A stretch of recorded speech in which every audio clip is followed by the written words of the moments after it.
जय श्री कृष्ण दोस्तों, राधे राधे। आज के इस वीडियो में हम गीता जी के प्रथम अध्याय को पढ़ेंगे।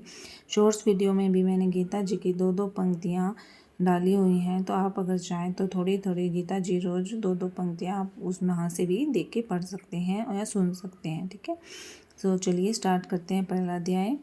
धृतराष्ट्र बोले, हे संजय, धर्म भूमि कुरुक्षेत्र में इकट्ठे हुए युद्ध की इच्छा वाले मेरे और पांडु के पुत्रों ने क्या किया। इस पर संजय बोले, उस समय राजा दुर्योधन ने व्यूह रचना युक्त पांडवों की सेना को देखकर और द्रोणाचार्य के पास जाकर यह वचन कहा, हे आचार्य, आपके बुद्धिमान शिष्य द्रुपद पुत्र धृष्टद्युम्न द्वारा व्यूहकार खड़ी हुई पांडुपुत्रों की इस बड़ी भारी सेना को देखिए। इस सेना में बड़े बड़े दुर्योधन वाले युद्ध में भीम और अर्जुन के समान बहुत से शूरवीर जैसे सात्विक और विराट महारथी राजा द्रुपद और धृष्टकेतु चेकितान तथा बलवान काशीराज पुरुजित कुंती भोज और मनुष्यों में श्रेष्ठ शैव्य और पराक्रमी युधामन्यु तथा बलवान उत्मोजा सुभद्रा पुत्र अभिमन्यु और द्रौपदी के 5 पुत्र, ये सभी महारथी हैं। हे ब्राह्मण श्रेष्ठ, हमारे पक्ष में जो भी प्रधान हैं उनको आप समझ लीजिए।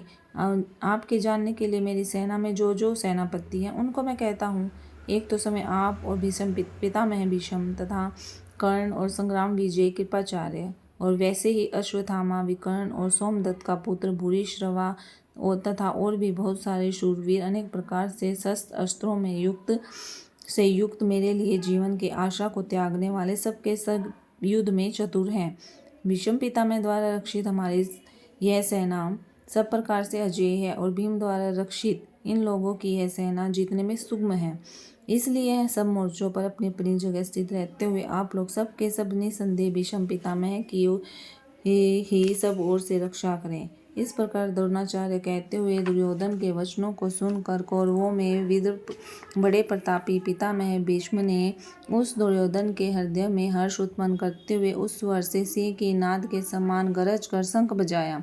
उसके उपरांत शंख और नगारे, ढोल, मृदंग और नृसिंह आदि बाजे एक साथ ही बजे और वह शब्द बड़ा भयंकर हुआ।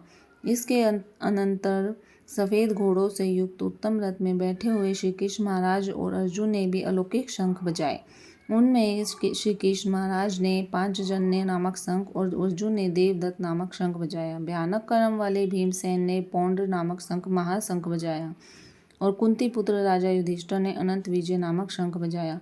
नकुल और सहदेव ने सुघोष और मणि पुष्पक नाम वाले शंख बजाए। श्रेष्ठ धनुष वाले काशीराज और महारथी शिखंडी और धृष्टद्युम्न द्वारा राजा विराट और अजय सात्विक तथा राजा द्रुपद और द्रौपदी के 5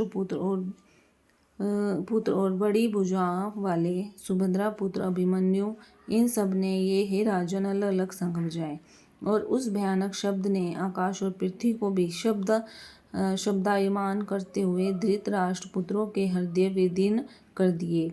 हे राजन, उसके उपरांत कपिध्वज अर्जुन ने खड़े हुए धृतराष्ट्र पुत्रों को देखकर उस शस्त्र चलने की तैयारी के समय धनुष उठाकर हर्षिकेश से कहा कि श्री कृष्ण महाराज से यह वचन कहा कि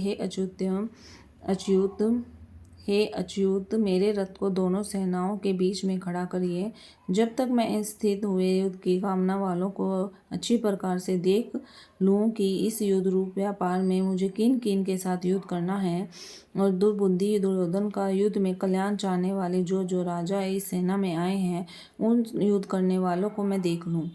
संजय बोले, हे धृतराष्ट्र, अर्जुन द्वारा इस प्रकार कहे हुए महाराज श्री कृष्ण चंद्र ने दोनों सेनाओं के बीच में भीष्म और द्रोणाचार्य के सामने और संपूर्ण राजाओं के सामने उत्तम रथ को खड़ा करके ऐसा कहा कि हे पार्थ, इन इकट्ठे हुए कौरवों को देख। उनके उपरांत पृथापुत्र अर्जुन ने उन दोनों ही सेनाओं में स्थित हुए पिता के भाइयों को, पितामहों को, आचार्य को, मामाओं को, भाइयों को, पुत्रों को, पौत्रों को तथा मित्रों को, ससुरों को, सुहृदों को भी देखा। इस प्रकार उन पर खड़े उन संपूर्ण बंधुओं को देखकर वे अत्यंत करुणा से युक्त हुए कुंती पुत्र अर्जुन शोक करते हुए बोले कि हे कृष्ण, इस युद्ध की इच्छा वाले खड़े हुए सज्जन समुदाय को देखकर मेरे अंग स्थिर हुए जाते हैं और मुख भी सूख जाता है और शरीर में कंपन और रोमांच होता है तथा हाथ में गांडीव धनुष गिरता है त्वचा भी बहुत जलती है और मेरा मन भ्रमित सा हो रहा है, इसलिए मैं खड़ा रहने को भी समर्थ नहीं हूँ। हे केशव, लक्षणों को भी विपरीत ही देखता हुआ युद्ध में उन कुलों को मारकर कल्याण भी नहीं देखता हूँ। हे कृष्ण, मैं विजय भी नहीं चाहता हूँ, राज्य और सुखों को भी नहीं चाहता हूँ। हे गोविंद, हमें राज्य से क्या प्रयोजन है, क्या लाभ है, अथवा भोगों से और जीवन से भी क्या लाभ है, क्योंकि हम जिनके लिए राज्य और भोग सुख आदि की इच्छा कर रहे हैं वे ही यह सब धन और जीवन की आशा को त्याग कर युद्ध में खड़े हैं, जो कि गुरुजन, ताऊ, चाचे, लड़के, वैसे ही दादा, मामा, ससुर, पोते, साले तथा और भी संबंधी लोग हैं। इसलिए है मधुसूदन, मुझे मारने पर भी अथवा 3 लोक के राज्य के लिए भी मैं इन सबको मारना नहीं चाहता हूँ। फिर पृथ्वी की तो बात ही क्या है। हे जनार्दन, धृतराष्ट्र के पुत्रों को मार कर भी हमें क्या प्रसन्नता होगी। इन आतताइयों को मारकर तो हमें पाप ही में लगेगा, इन सबको मारकर तो हमें पाप ही लगेगा। हे माधव, अपने बांधव धृतराष्ट्र के पुत्रों को मारने के लिए हम योग्य नहीं हैं, क्योंकि हमें अपने कुटुंबकों को मारकर हम कैसे सुखी रहेंगे।